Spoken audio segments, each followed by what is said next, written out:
Thank you very much, Dr. Chitra, for having me in your course. I'll be talking about ectasia management and some of the controversies which surround that. Now, whenever you're doing LASIK, irrespective of whether you have done a good topography, you have followed all the parameters, there are still cases for reasons which are still obscure, they end up with an ectasia. But overall, the incidence of ectasia that has been reported is going down over the years with the femtoflaps and now with the SMILE. But it is, as of now, thought to be an incidence of 0.04 to 0.9%. Now, what are the risk factors for getting iatrogenic keratoconus? And they would be in a form of keratoconus if you go ahead and do a laser vision correction. If your myopias are very high, so typically nowadays the upper limit for treating myopia with the laser vision correction has gone down to 12 to 10 diopters and in some places 8 diopters. If you leave behind a low stromal residual bed thickness, I normally prefer to leave behind 300 microns, but 275 is my absolute limit that I would leave behind 275 microns. If there is therefore an excessive ablation or there has been a thick flap creation, that means that earlier you had the Hansatome which was creating a 180 or a 160 micron flap. If the optic zone is smaller, so smaller the optic zone, more are the chances of ectasia. And if you have patients who are prone, for example, PMCD or forme fustulae, or as I told you, there are still undetermined factors. This is the Rendelman risk score which you should look at, which includes the topography, the residual bed thickness, the age of the patient. As the patient is older, the chances of having ectasia is less. Corneal thickness to start with, if it is less, and what is the spherical equivalent of that you are treating. So if you are treating patients more than 14 diopters, it is therefore at higher risk. So you therefore can grade the risk for having a predictability as regards ectasia. But however, let me re-emphasize that no scoring can fully eliminate the probability of having an ectasia, and post-LASIK ectasia still does happen. Now, when you have an ectasia earlier, that was really a bother, but just now you do have a lot of these options which I will be discussing about. One is the contact lenses, which I don't think we should look at, but corneal collagen cross-linkage, the intracorneal ring segments, DALK and PK are the options. Now you all know that corneal cross-linkage is a combination of UV radiation and photoactivation with riboflavin. We have had an experience, this is not pure ectasia, these are cases of primary keratoconus plus ectasia, and don't think that I have done 1348 cases of ectasia which is post-LASIK. So this is overall including primary keratoconus, and the data has been analyzed. This is the age, 162 females, 287. Keratometry has been varying from 42.3 to 67 diopters, and SIM-K astigmatism varying from 1.6 to 14.2. Now you can see this is the pre-CXL topography, and this is the post-CXL. Can you see this? So this is the difference you have from a reduction from the K1, K2, as you can see, by about 2 diopters. So this is what you do get. We never promise a reduction in the astigmatism or the amount or the keratometry to the patient, but we always tell the patient that consider this as a bonus, that this could happen. Our results have shown that there is an overall flattening of the corneal contour, and reduction of the Kmax could be as much as 7 diopters, 6.9 diopters. And also the astigmatism, we have 7 diopters. Pachymetry does tend to go down because you have the corneal fibers becoming more compact. So if you look at the pachymetry subsequent to a CXL, that tends to come down. And we have had improvement in best corrected visual acuity by 2 lines or more in 170 eyes, and by 1 line in 460, and it has remained stable in the rest. So this is just to show you the visual gain after CXL.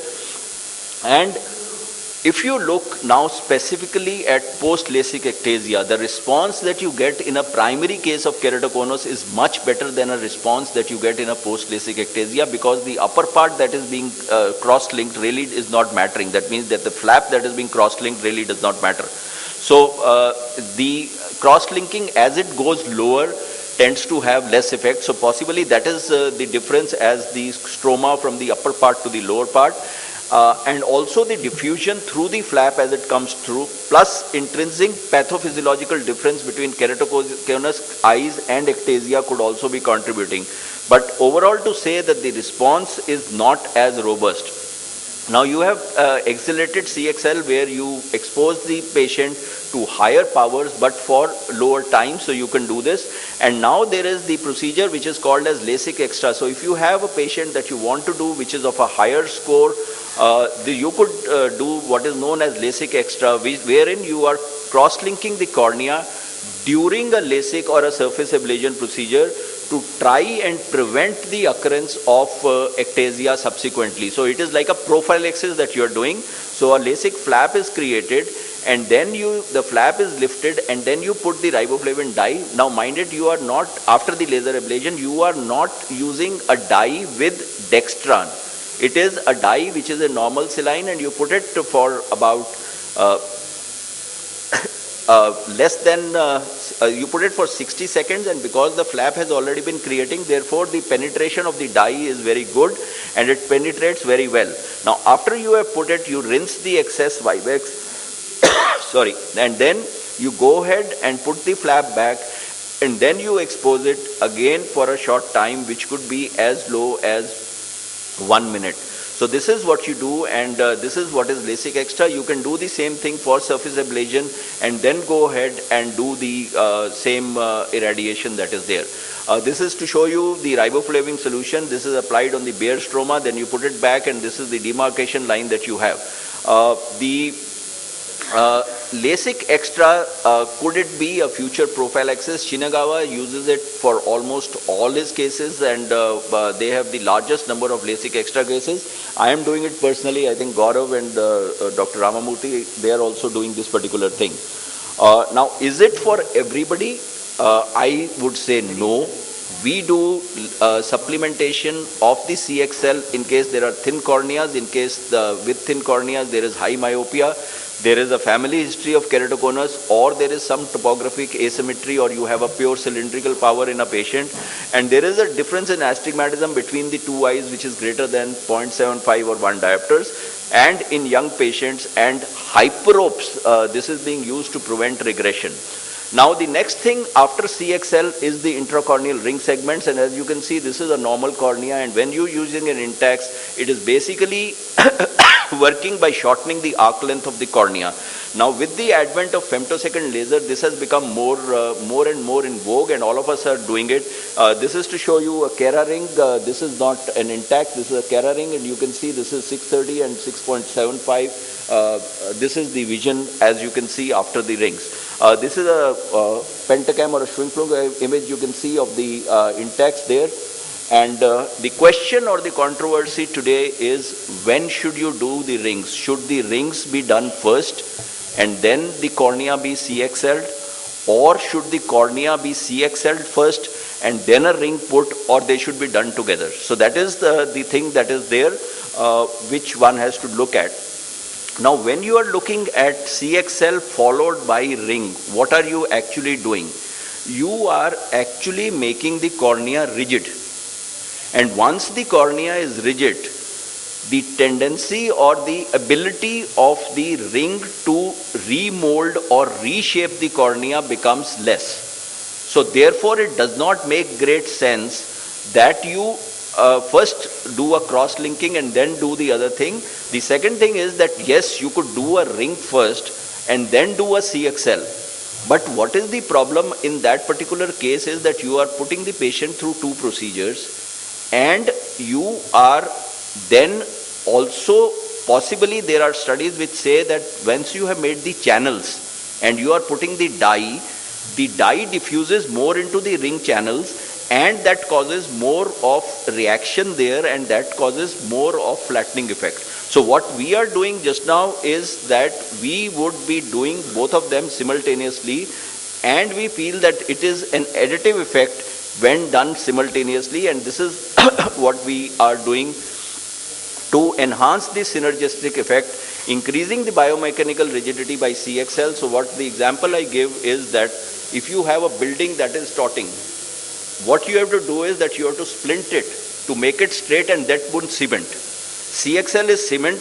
Intacs is a splint. So you are first at the same time you are making it straight and then cementing it in the same position that is there. So that is the thing that we are looking at, and that is what we are doing. This is just to show you intracorneal ring. This is a femtosecond procedure. As you can see, this is the channels that are created. It could be, the difference could be about 1.5 to 1.4 depending upon the thickness of the ring. These rings come in different sizes, and there you go in vertically, as you can see here. And once you go in vertically, you would make the channel open. You can see that's getting open. And this is the ring, this is the Intacs ring. What is important is you go in vertically and then go by the side and put the ring in. This is the first ring that goes in. You go ahead and put the second ring, and you get the response, and then you put sutures at the end of the procedure.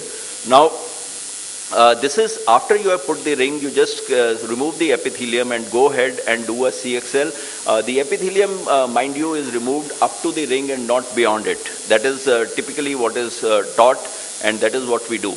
So our results, 108 eyes have undergone ring implantation simultaneously, and 60 had sequential, and we looked at it, 70 was with keratoconus and 24 with LASIK ectasia.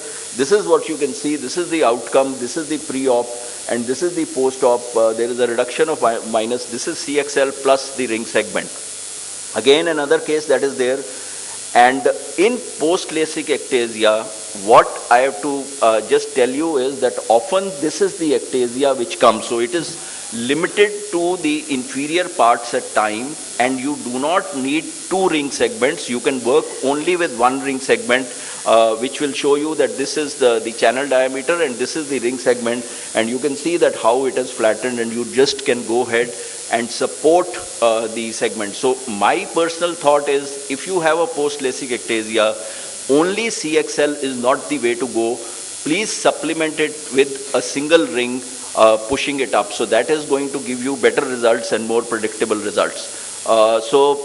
Finally, ring segments could have complications, and these complications could be in the form of white cell reaction, as you can see. And then you give them steroids and they tend to settle down. You could have intrusion with the rings, or you could have extrusion, you could have vascularization, etc.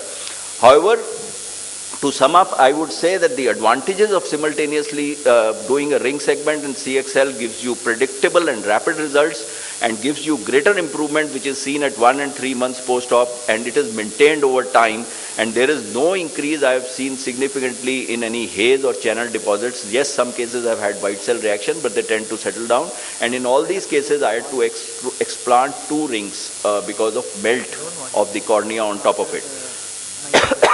Finally, coming to bigger cases or more advanced cases, under those circumstances you will have to do a corneal graft in the form of a DALC or a PK in cases of ectasia. This is a DALC, you can see, and the patient does pretty well post-op, and at times you may have to combine in case there is a cataract. This is a case where we have done DALC with cataract surgery and IOL implantation, and the patient is doing pretty well.